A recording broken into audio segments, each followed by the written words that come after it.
In a quiet farming village, where the fields stretched wide and the air smelled of earth and sweat, lived a boy named Daniel. His family was poor. Their hut was small, the roof leaking whenever rain poured, and their meals simple: bread and soup, sometimes nothing more. Daniel owned only one pair of shoes, torn at the sides, and a shirt patched so many times that the original cloth was hardly visible. Yet, in his heart, Daniel carried something richer than gold: a dream. Every night, after the day's work and his parents had gone to sleep, he would whisper to himself, "Tomorrow I will try again. Tomorrow I will not give up." Daniel loved learning. His eyes lit up whenever he saw a book. But school was not easy for him. While other children came with new bags, pencils, and rulers, Daniel carried a single worn-out notebook and a stub of charcoal he used in place of a pen. His classmates laughed. "Why bother studying?" they teased. "You'll end up a farmer like your father." Their words stung, but Daniel refused to answer. Instead, he held on to his dream. He believed that knowledge was a ladder. Each word he read, each lesson he learned, was a step upward toward a better life. At night, by the dim flicker of a lantern, Daniel bent over borrowed books. Sometimes he fell asleep on the pages, but each morning, he woke determined to keep going. One summer, Daniel's father fell ill. The family's burden fell on his young shoulders. At just 12 years old, Daniel rose at dawn, helped in the fields, fetched water, carried heavy firewood, and stood by his mother at the market, selling vegetables under the hot sun. Many children his age spent their days playing. Daniel spent his toiling. His body ached. His hands grew rough. But each night, no matter how tired, he opened his notebook again. His mother once looked at him with tears in her eyes and said, "Daniel, you should rest. You are only a boy." But Daniel shook his head gently. "Mama, hard work will change our lives one day." Daniel dreamed of becoming an engineer. Whenever he saw broken carts, cracked roofs, or weak bridges, his mind filled with ideas on how to make them stronger. People laughed at him. "An engineer? You, a farmer's son? Impossible." But Daniel whispered to himself each day, "I will prove them wrong. I will not give up."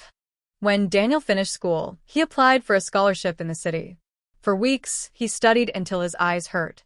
He memorized formulas, solved problems, and prayed every night. The day of the exam came. His heart was full of hope. But when the results were announced, his name was not there. He had failed. The disappointment crushed him.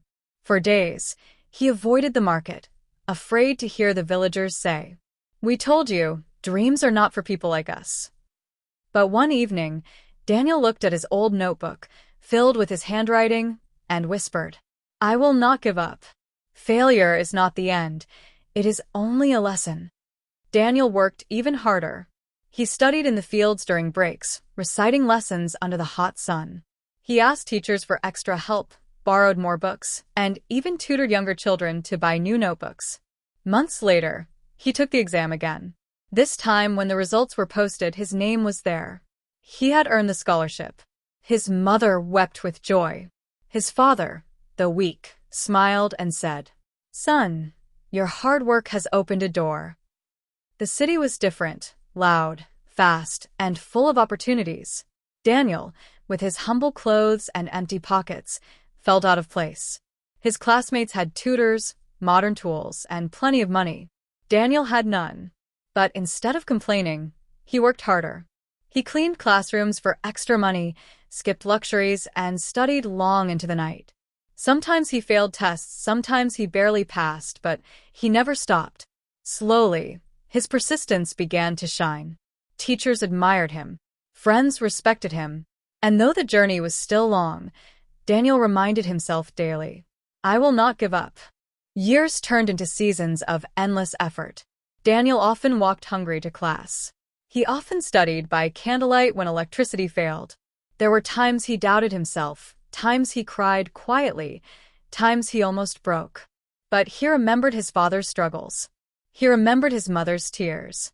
He remembered his own dream. Each struggle became a brick. And slowly, brick by brick, Daniel built his future. Finally, Daniel graduated as an engineer.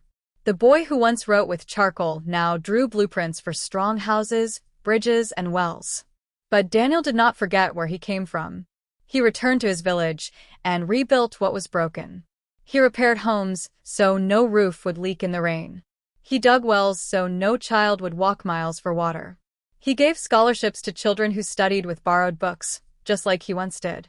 One day, standing in front of the school he had rebuilt, Daniel looked at the children and said, "Do not let anyone tell you your dreams are too big. I had nothing but a dream, hard work, and persistence. Hard work may be slow, but it never fails. The only way to lose is to give up." And the children remembered his words. Parents told his story at night. His name became a symbol in the village, the boy who never gave up. Daniel's life teaches us a timeless truth. Success does not belong to the richest, the strongest, or the most gifted. It belongs to those who never stop trying. And now, dear listener, let me speak to you. You may be facing struggles. You may feel tired, overlooked, or even mocked. But remember Daniel's story. Remember that every page you read, every step you take, every sleepless night you endure, it is building something greater. Do not give up on your dream. It may take years. It may take tears. But persistence will turn your seed into a tree. So when life whispers, you cannot, let your heart answer, "I will not give up." Because in the end, those who refuse to quit are the ones who rise. For more motivational, inspirational, and educational videos, please subscribe to this channel.